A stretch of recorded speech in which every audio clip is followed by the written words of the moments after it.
guys, welcome back to our channel. This is Remy from Do and Learn. So today you will be learning about canonical forms, also called as minterms and maxterms. So let's get started. So as we all know that any binary variable, let's say x, can appear in two different forms. Either it can appear in its normal form or it can appear in its complemented form. The complemented form we write it with the help of a complement symbol x dash, or we simply call it as x complement, and the normal form simply we have it as x. So this x value can take either 0 or 1. So let's assume that we have two variables x and y, and let's say that we have an AND operation between these two variables, so x and y. So when I have an AND operation between these two variables, then I can have four different combinations of this variable. So the first combination could be x dash and y dash. So the second combination could be x dash and y. The third combination could be x and y dash. And the final combination could be x and y. So it means that when I have two variables, so I can have four different combinations. So that is 0, 0, 0, 1, 1, 0 and 1, 1. So we have four different combinations, and each of these four different combinations can be represented with the help of either the complement or the normal form. So all these four combinations we call it as minterms. So minterms are product terms that are formed with the help of AND operation between any number of variable in their normal form as well as in the complemented form. Likewise, let's assume we have another two variables x, y, but this time we perform an OR operation between them. So x or y. So again in this scenario we have four combinations. So one is x dash or y dash. Then we have another combination x dash or y. Then we have another combination x or y dash, and the final combination is x or y. So we have four different combinations. So all these four different combinations are called as max terms or simply sum terms. Okay, so minterms are also called as products, max terms are also called as sums. So let's try to understand in depth about the same concept. So if we have n variables, then we can have maximum of 2 parent minterms or 2 parent max terms. So suppose let's say we have 3 variables, and then we'll be having 2 power 3, that is 8 different minterms.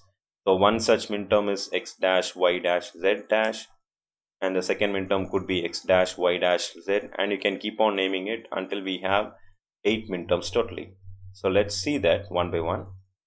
So as you can see in this table, if I have 3 input variables, so let's name it as x, y and z, then I can have totally 8 minterms. So the first minterm is x dash y dash z dash, second one is x dash y dash z, third one is x dash y z dash, fourth one is x dash y z, fifth one is x y dash z dash, likewise the sixth one is x y dash z, then we have the seventh one x y z dash, and the last one x y z. So each and every minterm can have a designation, so we use small m for this. So m0 corresponds to x dash y dash z dash. Likewise we have m1 m2 up to m7. So these are sequentially arranged. So the decimal number 0 is designated as minterm m0, the decimal number 1 is designated as minterm m1, and so on. Likewise, on the other hand, we have the max terms. So max terms are product, it's not product terms, it is sum term. So x plus y plus z. So the difference between minterm and max term is that in minterm, zeros are represented with the help of complement symbol and ones are represented with the help of normal symbol. Whereas in max terms, zeros are represented with the help of the normal form and 1 is represented with the help of a complemented form. So that's the difference. So likewise, you can understand minterms and max terms are complement of each other. So the first max term what I have here is 0, 0, 0, which is nothing else but x plus y plus z. So 0 is represented in the normal form. So in my next max term, m1 is represented as 0, 0, 1. So here 1 is represented in the complement form and zeros are represented in the normal form. So likewise, we can create minterms and maxterms based on the number of inputs what we have. So now how do we find the function of, or how do we find the Boolean expressions with the help of minterms and maxterms?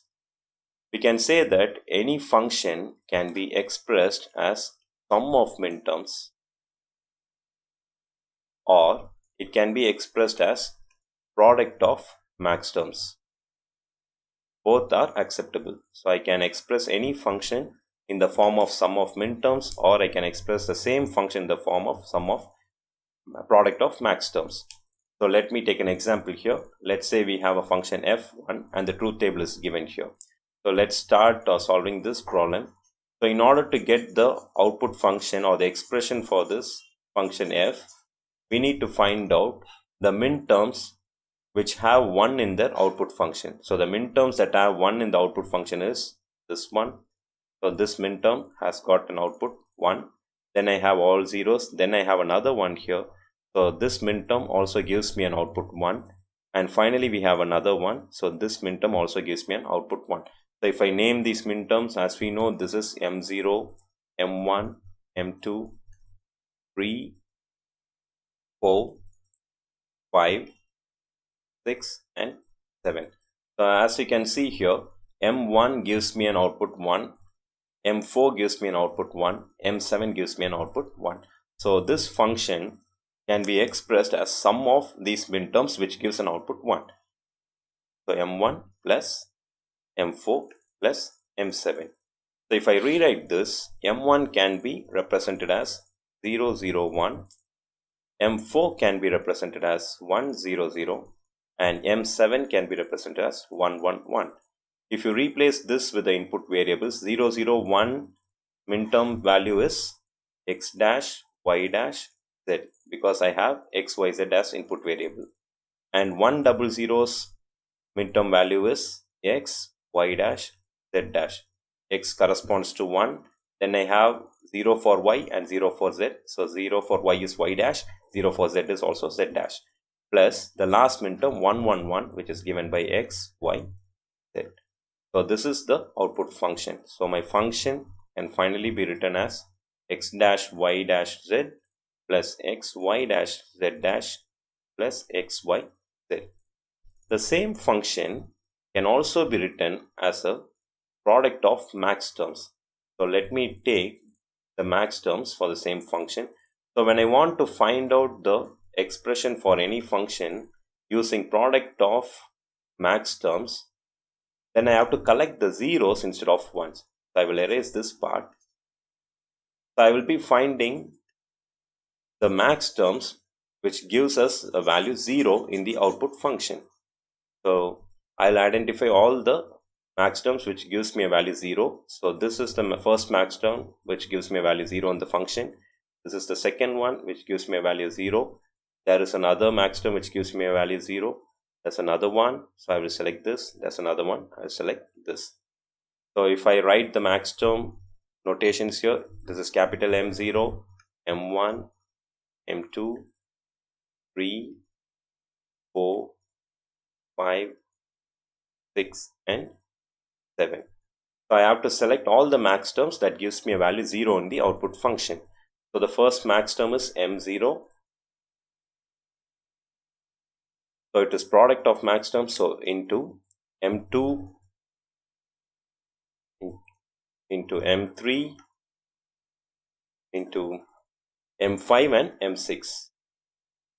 5 and M6. So let's find out what is M0. M0 is nothing else but 0, 0, 0 into M2 is 0, 1, 0. M3 is 0, 1, 1. M5 is 1, 0, 1. And finally M6 is 1, 1, 0. And if you write it further, 0, 0, 0 can be expressed in terms of input variables using maxterm as x plus y plus z. If you just see back, yeah, so M0 is represented as x plus y plus z, M1 is x plus y plus z dash, and so on. So moving further, M2 can be represented as 0, 1, 0, which is nothing else but x plus y dash plus z. And this is not this is AND operation, okay, followed by and M3, which is nothing else but 0 1 1, which can be given by x plus y dash plus z dash. If you remember right in your max terms, 1 is in its complement form. When we have 0, it is in the normal form. So that's what we have written here. Into the fourth one, that is M5. M5 is 101, which is represented by x dash plus y plus z dash. I can even put a bracket so that it's more meaningful, because we are using AND operation. And finally, the last max term what I have here is 110, which is nothing else but x dash plus y dash plus z. So this function can be finally written as x plus y plus z into x plus y dash plus z into x plus y dash plus z dash into x dash plus y plus z dash into x dash plus y dash plus z. So this is also a right answer. So the same function can be expressed in two different forms. The first form is using sum of minterms. That's what we have here.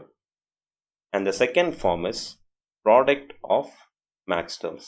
Both are always right. Depends on our need. We can express them in different versions. So hope it's clear. Maybe you can try for the second function. So function f2. Now let's find out what is the function f2, or what's the Boolean expression for function f2 with the help of sum of minterms and product of maxterms. So initially, when I want to find it with the help of sum of minterms, I have to find out the minterms which gives me a value of 1 in the output. So this is the first minterm that gives me a value of 1, and then I have 3 more minterms which gives me a value of 1. So let me take them out. So this minterm, so these are the minterms that gives me a value of 1 in the output. So I have totally 4 minterms here. So this corresponds to minterm M3, this corresponds to minterm M5, this corresponds to M6, and this one is M7. So my function can be written as sum of minterms. So M3 plus M5 plus M6 plus M7. So if I rewrite M3, that gives me 0 1 1, plus M5 gives me 101, M6 is 110, and finally M7 is 111.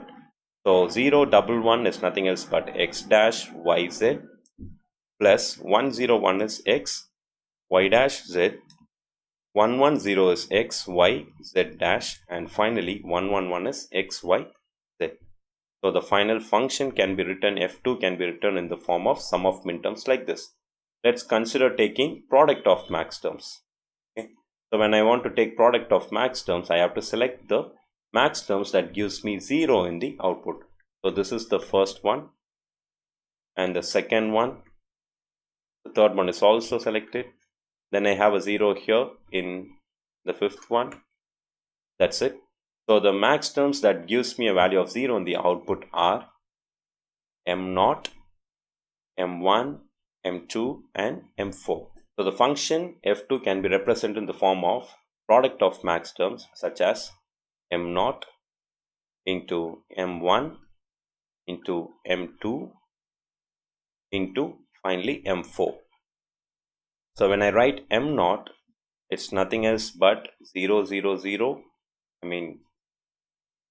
0 plus 0 plus 0 into M1 is 0 plus 0 plus 1, M2 is 0 plus 1 plus 0, and finally M4 is 1 plus 0 plus 0. So if you rewrite this in terms of inputs, then we get x plus y plus z into x plus y plus z dash into x plus y dash plus z into x dash plus y plus z.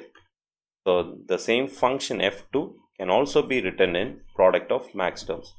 So from this video, you can understand any function can be represented in both the forms. One form is sum of minterms, or the same function can be written as product of maxterms.